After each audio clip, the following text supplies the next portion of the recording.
Hello, everyone. In this session, I am going to discuss chapter number 11, and the title of this chapter is Imperfect Competition. So, in the previous chapters, we have already discussed two market structures, that is, pure or perfect competition, and the other extreme, uh, monopoly market structure. So, if you see this, that I discuss this PCS perfect competition. So the competition is perfect, competition, right? Here in the monopoly market structure, there's no competition. Why? Because there's only one firm in the industry. So that firm uh, is not competing with any other firms, right? Then we have two more market structures that lie between these two extremes, that is pure competition and no competition. So one market that is closer to perfect competition and away from monopoly market structure, that is no competition, is called monopolistic competition. So monopolistic competition is somewhere here. So don't get confused with monopoly and monopolistic competition. So monopolistic competition is close to perfectly competitive market structure. So we do have a little bit competition, not pure competition or perfect competition. The other market structure is oligopoly market that is close to a monopoly market and away from perfect competition. So oligopoly market is somewhere here. So I'm just writing oligopoly market. So now we are going to discuss these two market structures. This is what we call imperfect competition, right? So either you have perfect competition, pure competition, either you don't have any competition, that is monopoly, and then imperfect competition, you have two market structures. One is close to pure competition, and the other one is close to monopoly market structure. That is monopolistic competitive market structure and oligopoly market structure. So first we discuss monopolistically competitive market structure. And then in the next part of this chapter, we will discuss oligopoly market structure. So let me read the learning objectives of this chapter.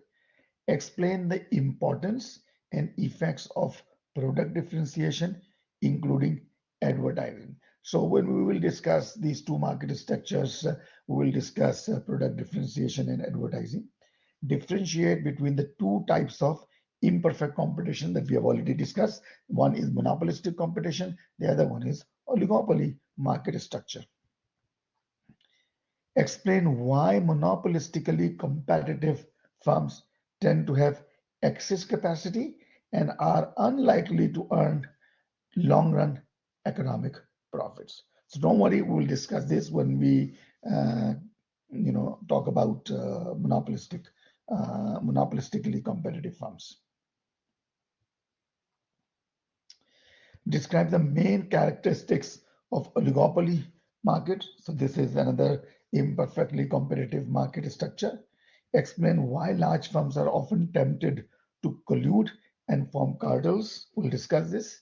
Explain price leadership and why oligopolistic firms are reluctant to change prices very often. So we have several different models in oligopoly market structures that we will discuss in the second part of chapter number 11. So now, so we have already discussed these are the two forms, monopolistic competition and oligopoly. Don't get confused with monopoly.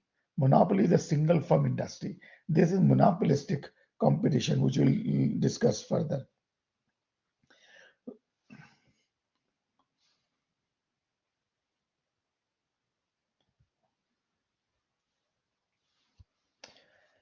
Now, what is product differentiation? So, the different actually, the order of these slides is somewhat confusing, but don't worry. Let me first actually tell you the main difference between perfect competition and monopolistic competition. So these two market structures are very similar, very similar. The one major or important difference between these two market structures is that in monopolistic competition, firms are producing differentiated products. Whereas in perfect competition, if you remember, all firms were producing or produce identical products. So this is the difference. Now, what do we mean by differentiated products? So these are some of the examples. So firms can distinguish its own product with the competitors in several different ways. Right? One is developing a recognized brand name, even product logo or packaging. So maybe you have the same stuff inside the box, but the packaging is different, and therefore the two products are slightly differentiated. Right? Securing a superior location or developing a reputation for exceptional services. So although your product is not very different, but your services that you are providing is excellent or is at least different than your competitors. So this way you can also distinguish your product. So by product differentiation, I don't mean that the actual product must be different from other competitive firms. It may be on so many based on so many different factors: location, symbol, and sometimes even advertising. So if you are spending money advertising your products, so basically you are creating a difference uh, between your product and your competitors.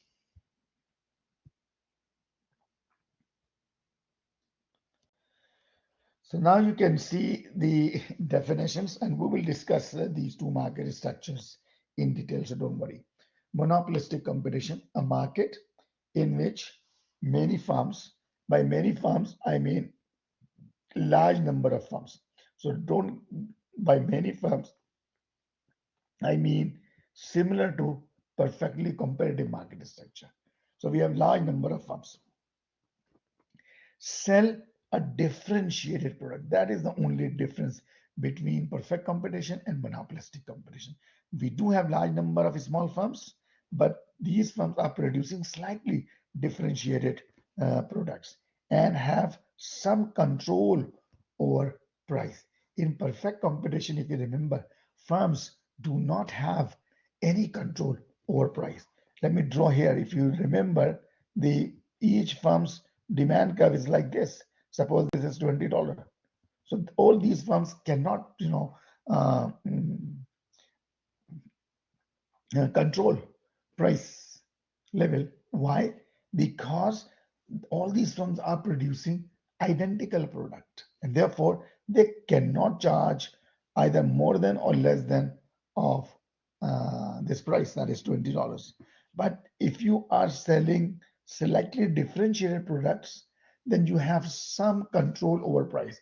You might ask for slight higher price by saying that your product is superior than your competitors. So it is possible that these firms have some control over price.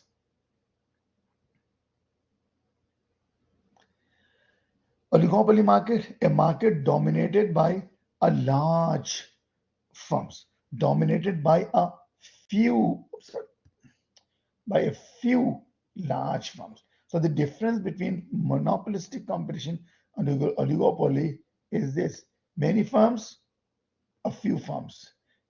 Although you know, it is not written here in monopolistic competition. Many small firms, basically. The firms are pretty small in monopolistic competition. Firms are very large in oligopoly market structure. So we may have only few firms. But this is very difficult to to determine whether this industry is an oligopoly industry or a monopolistic competitive industry. Why? Because what do we mean by a few large firms? A few large firms means 10 large firms, 5 large firms, 4 large firms. Is difficult. Right? So we do have certain rules to determine whether the market is, or whether the industry, sorry, is operating under monopolistic competitive market structure or oligopoly market structure. So this is the rule. We calculate concentration ratio. What is concentration ratio? This ratio actually measures the percentage of an industry's sales, total industry sales, controlled by the largest few firms. Again, what do we mean by largest few firms? So let's calculate 4-firm concentration ratio. So now I'm assuming that let's calculate the 4 largest firms. So instead of few, I have 4. Okay, so I have 4 firms and calculate the percentage of the total industry sales actually controlled by these 4 firms. So this is what we call 4-firm concentration ratio. That is percentage of sales revenue by the 4 largest firms in the industry. Okay, so we'll just calculate not any 4 firms, 4 largest firms. So we'll calculate their contribution, the whole overall 4 firms contribution to the industry sales, and see what is their contribution in the total sales. So if this ratio is less than 40%, if this ratio is less than 40%, this industry would be operating under monopolistic competition. Why? Because although there are 4 large firms, but these 4 firms only control 40% of the total industry sales. So they are not controlling a lot, a major portion of the total industry sale. So they don't have, control over the whole industry, and therefore this is monopolistic competition market, right? So there's actually competition. There's no monopoly power, right? Because the oligopoly is close to monopoly market structure. If this ratio is greater than 40%, then this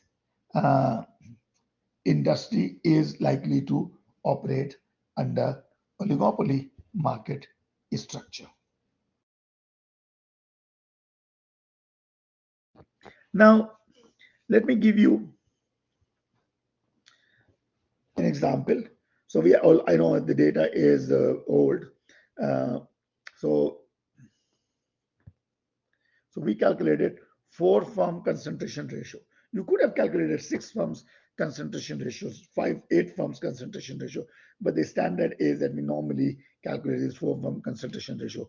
All these industries actually are operating, or basically were operating in 2005 under oligopoly market structure. How do we know? We have calculated 4-firm concentration ratio for all these industries. So for example, motor vehicles or automobile industry, look at the 4-firm concentration ratio: petroleum, tobacco, cement, fertilizer, tires, breweries, sugar and confectionery, household appliances, coffee and tea, sporting and athletic goods, and wineries. So all these industries have more than 40% concentration ratio.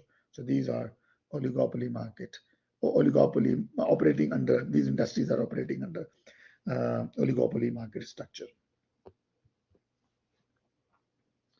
So now we start monopolistic competition, assuming that the 4-firm concentration ratio in the specific industry is less than 40%. In the actual slides that I've already uploaded to your course website, I believe these slides do have examples of concentration ratio, 4-firm concentration ratio less than 40%. So these are the 4 characteristics of a monopolistically competitive market structure. Number 1, as I said earlier, This time it is written small. So many small firms acting, not, they're not interdependent, right? So they are acting independently. Okay. Freedom of entry. By freedom of entry, I mean there are no entry barriers. So other firms who are not in this business can easily enter this business or exit from this business. So there's no licensing requirement, there are no other patents and or other barriers to entry. The difference, so these two characteristics are also the characteristics of a perfectly competitive market structure. The only difference is shown number three, in number three, that is products are differentiated, slightly differentiated. So for example, um, uh, restaurants, uh, if the concentration ratio is less than 40%, each restaurant is producing slightly differentiated products. So, restaurants are not providing exact or identical food. And then each firm has some control over price. By this characteristic, I mean, because in perfect competition, firms do not have control over prices at all. And therefore, in perfect competition, the demand curve would be like this. I'm sorry, would be like this. That is perfectly elastic horizontal line, $20.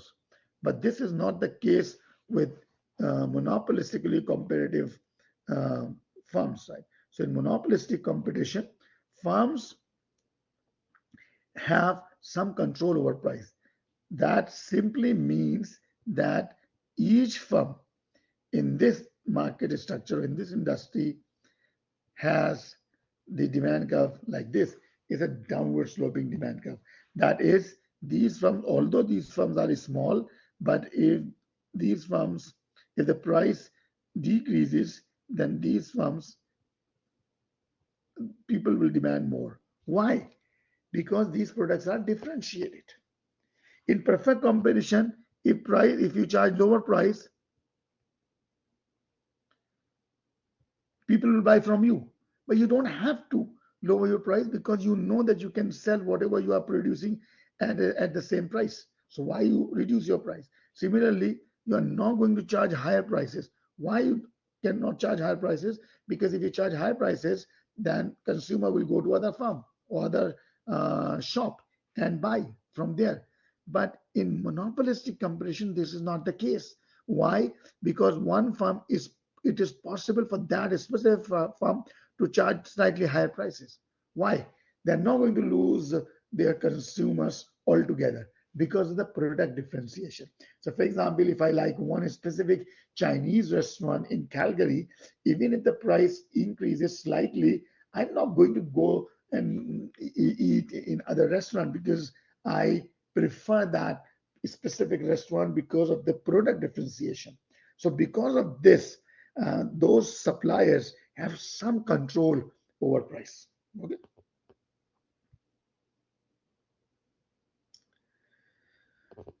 So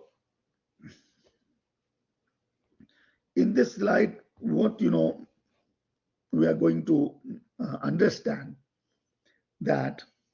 Let me just draw three diagrams, and you will understand. Number one, if there is perfect competition in the industry, that is, each firm is producing identical product, then the demand curve, I don't have a space, so I'm drawing here. Then the sorry, just give me a second. Let me change the font size so that I can write. Yeah. So in perfect competition, if you see, the demand curve is like this, horizontal line. Why? This is called perfectly elastic demand curve, right? Horizontal line. Why perfectly elastic? Because products are identical, and therefore each firm will have to sell at one price that is determined in the market. Simple. Now, in monopoly market structure, where there's only one firm in the industry, the monopoly market structure, if you remember, the demand curve looks like this. That is pretty steeper. Why steeper? Because you don't have any substitutes. The monopolist is producing one unique product and there's no substitutes available. So even if they charge you very high price, you are not going to decrease your demand to zero and go to another seller because you don't find another seller. There's only one seller.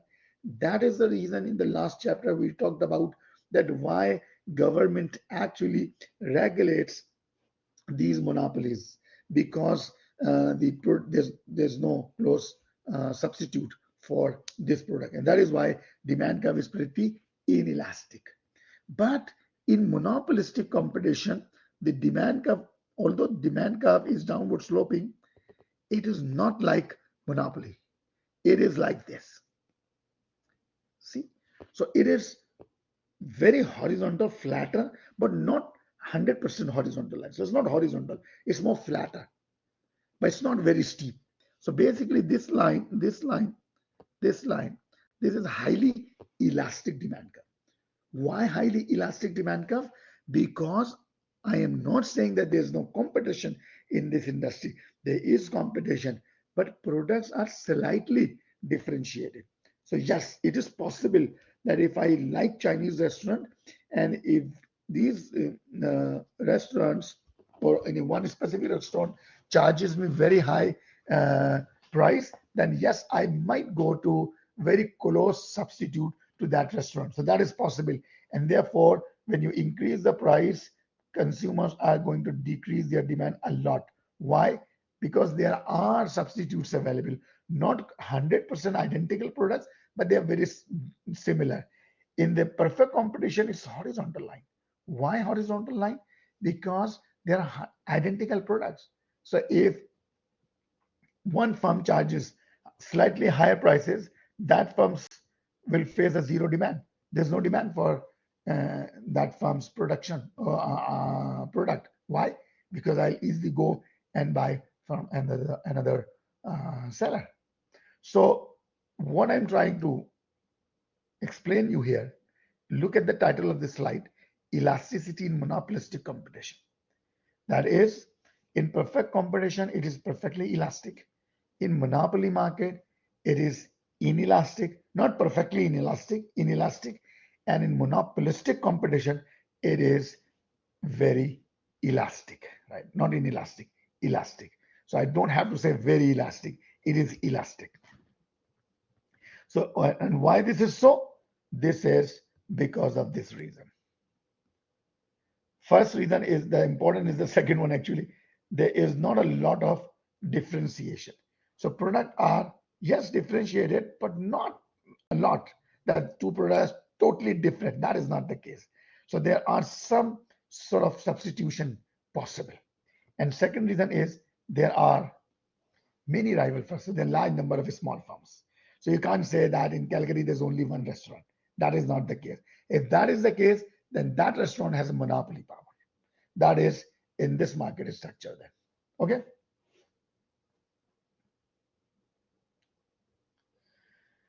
So now I have drawn this diagram here for a typical firm. So I am not drawing the industry diagram. Notice here, when we started perfect competition, I had drawn that time one diagram for industry where I combine all firms together and one typical diagram for one typical firm. And we assume that all firms are similar. Here, all firms are not similar. Why? Because each firm is producing slightly differentiated products. So each firm has its own industry basically, right? But this is not the only industry. So basically, I can't, draw the industry diagram where I can add all these firms together. Why? Because they are producing different products, slightly different products. So look at this diagram and see the rule is same in perfect competition, in monopoly, and also in monopolistic competition. The production rule is, remember, is this. Marginal revenue equals marginal cost. This is the rule. I don't know whether this firm is earning profit or incurring losses. I don't know. But I do know that this firm must produce where marginal revenue equals marginal cost. If the firm is earning profit, that profit will be maximum. If this firm is incurring losses, those losses will be minimum. That is for sure. In perfect competition, if you remember that price, this or marginal revenue and price, they both are equal. That is why in perfect competition, we write production rule as price equal marginal cost, because price equal to marginal revenue in that market structure. In monopoly and in monopolistic competition, price is not equal to marginal revenue. You can see in this diagram, demand curve is this, which is a price line, and marginal revenue is this. So price and marginal revenue are not equal here. Demand curve is this, which is a price line, and marginal revenue is this. So price and marginal revenue are not equal here. Okay. Let me erase this. So this is the production rule. So now you can see what is happening here. So basically you have 4 diagrams. First, demand curve, then marginal revenue curve, because that is derived from demand curve, then marginal cost curve, and then average cost curve. First thing that I have to do is select a point where marginal cost curve intersects marginal revenue curve, right? So this is marginal revenue curve. Sorry. So this is marginal. So this is the production point. Okay. Now this is the production level. Now this firm in monopolistically competitive market structure will charge according to its demand curve, that is D1. So price will be this much. Okay, sorry. Price will be this much. So this is the price. So this is the price that this monopolist is charging. Or this, I'm sorry, this firm under monopolistic competitive market structure, right? Non-monopolist, I'm sorry. Now we calculate average cost. Average cost curve is drawn here. You can see this is average cost. So average cost is this point. So this is the average cost. Why I chose B? Because this corresponds to the level of production. Okay. I know, and I'm telling you this at least the third, fourth time, that marginal cost curve always intersects average cost curve at its minimum. So this is the minimum point. This is the, remember, this is the minimum point of average cost. So average cost is minimum at this point. Okay. And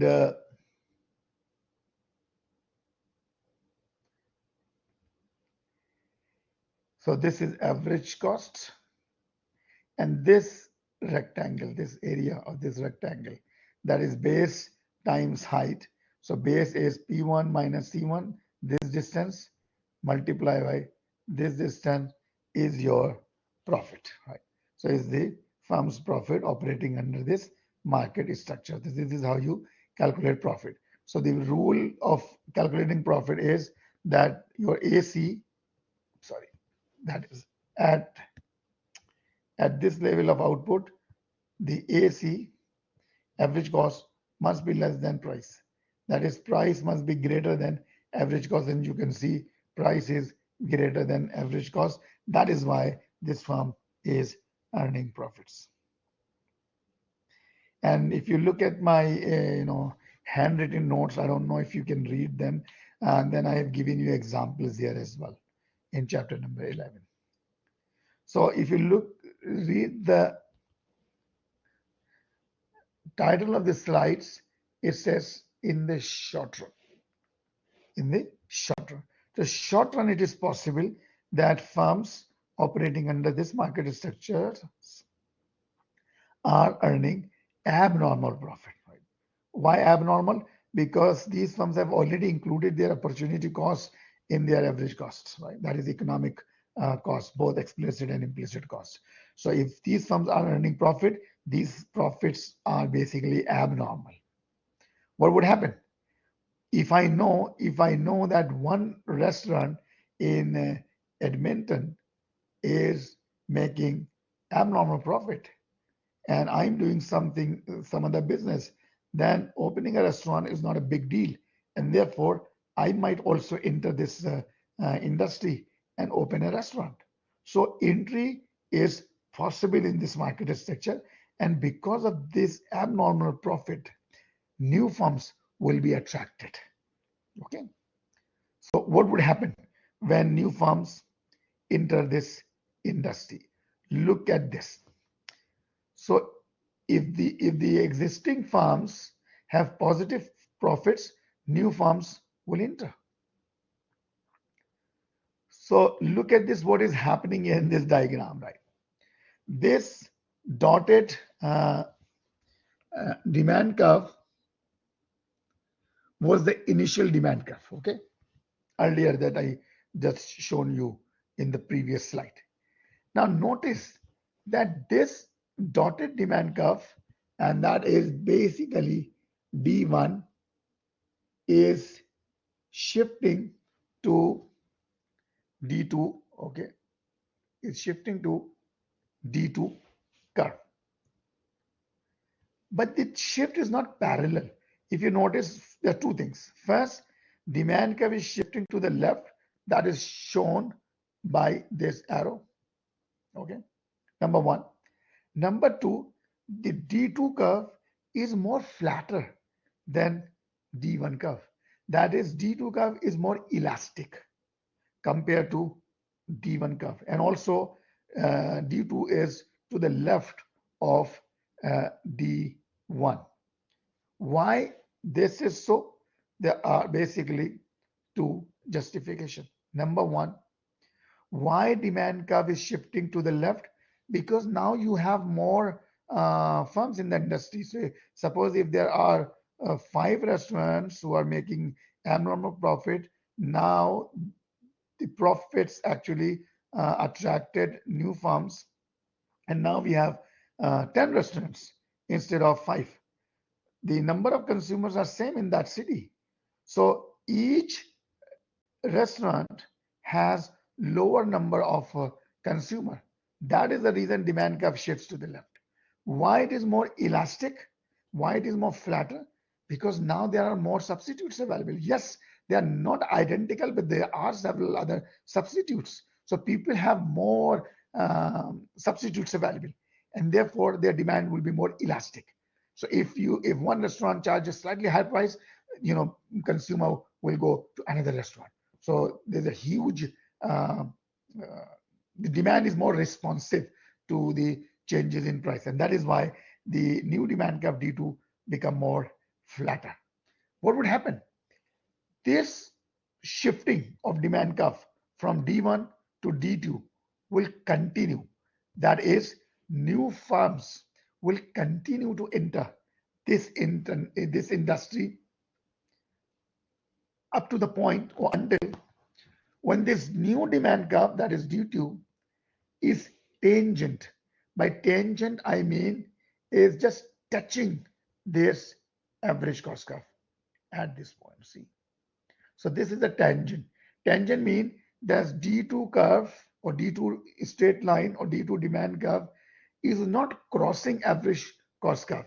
It's just touching average cost curve at one point only. Okay, not at other different points. So at point A, sorry, at point A. Okay, I don't know why. Zoom out, zoom in. I'm sorry. Okay, so now what is happening actually? Let me erase this and then discuss. If you notice, because of this whole process, that is the entry of new firms, the equilibrium will be where marginal revenue equal marginal cost, that is at this point. You know this, at this point. So this is the level of production. What is the price? Price go up to the demand curve, new demand curve, this demand curve. So price is this. What is average cost curve? At this point, same. Average cost and price both are same. So price and average cost, they're exactly the same. And therefore, your profit, which I write pi, equal to 0. So there's no profit. No profit does not mean that these firms are not earning profits.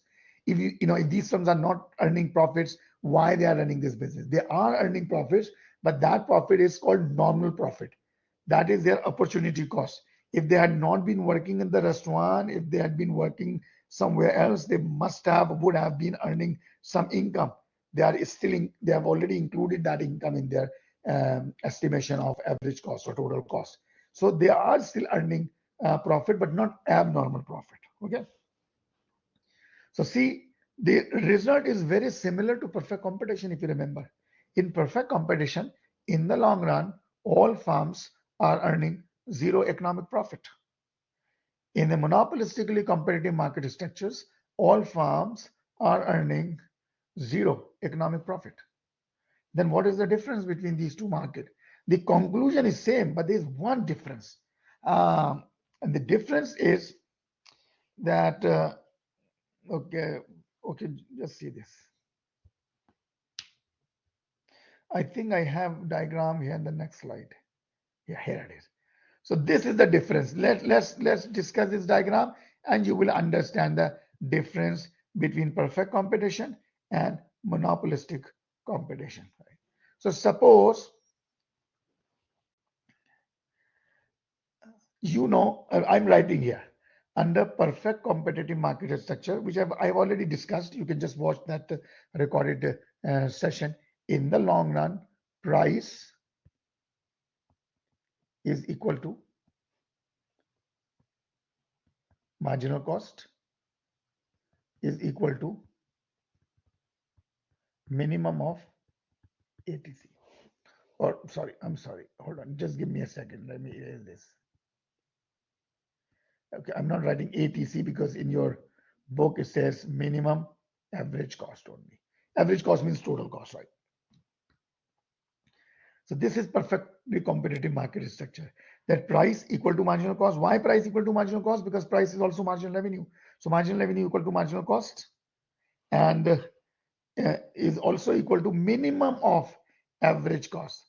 So although firms are earning zero economic profit, these firms are also operating at the minimum of average cost curve. Remember productive efficiency, that price equal to minimum average cost. But so this is depicted in this diagram here. So I've drawn a demand curve like horizontal line under perfect competition. This is also marginal revenue curve because I know demand and marginal revenue is same. Then it intersects at marginal cost at this point, which is also the negative of average cost curve, right? So in perfect competition, this is the level of output and this is the level of price. In monopolistic competition, in the long run, I'm not talking about short run, in the long run, look at this. In monopolistic competition, each firm is charging this price, is producing this, which is much less than this. Okay.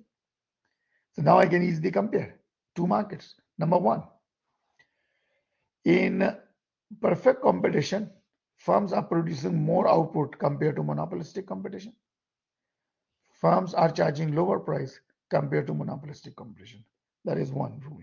Second rule, in perfect competition, price equal to minimum average cost. In monopolistic competition, although price equal to average cost, not minimum average cost. So in monopolistic competition, price is equal to average cost, not minimum average cost. That is the second difference. The third difference is, if you remember, price equal to marginal cost in perfect competition. This is what we call allocative efficiency. In monopolistic competition, notice this is the production. This point, this is the marginal cost curve. So this is marginal cost where price is this, much higher than marginal cost. So this is in perfect competition, price equal to marginal cost, allocative efficiency, price equal to minimum average cost, productive efficiency. In monopolistic competition, price is greater than marginal cost, price is also greater than minimum average cost. So in monopolistically competitive firms are both allocative inefficient and productive, inefficient. Okay. Now the difference between these two output is called, so this difference. So this gap, that is the difference between QPC and QMC, that is monopolistic competition, is called excess capacity. This is excess capacity. And you must have noticed in the real world as well. For example, barber shop is another example of monopolistic competition.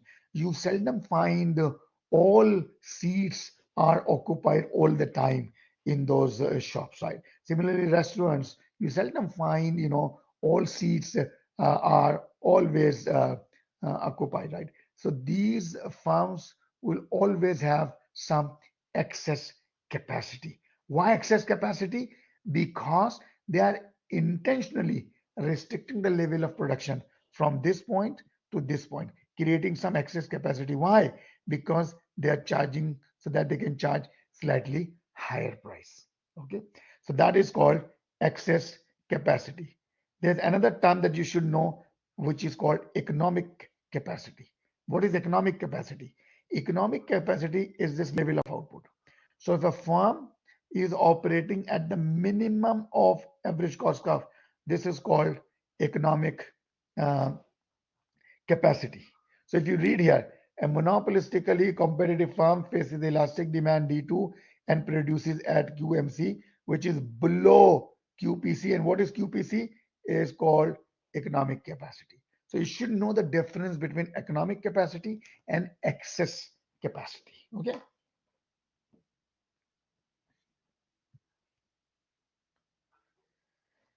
Now, this is, I don't want to waste time.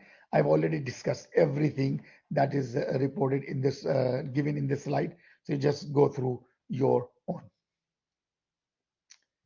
Now, remember I said that in the long run, new firms will enter this industry if the existing firms are earning abnormal profits, and existing firms might exit the market if those firms are incurring losses, right?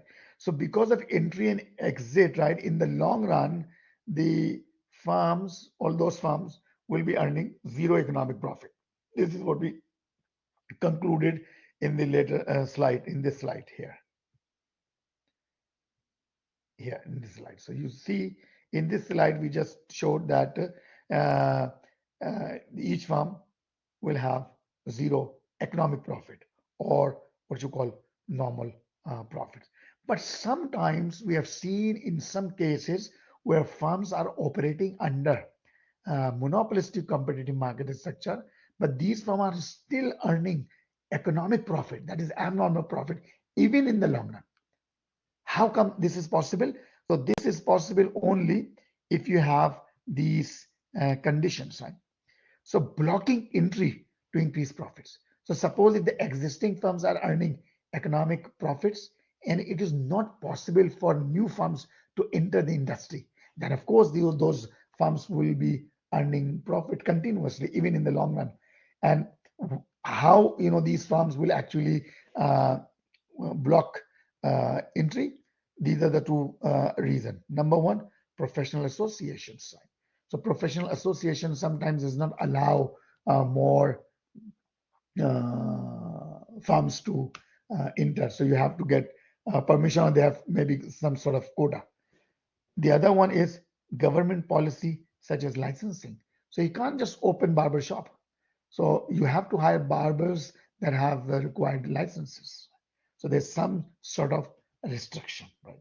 If this is the case, then it is possible that firms under this market structure will be earning economic abnormal profit even in the long run.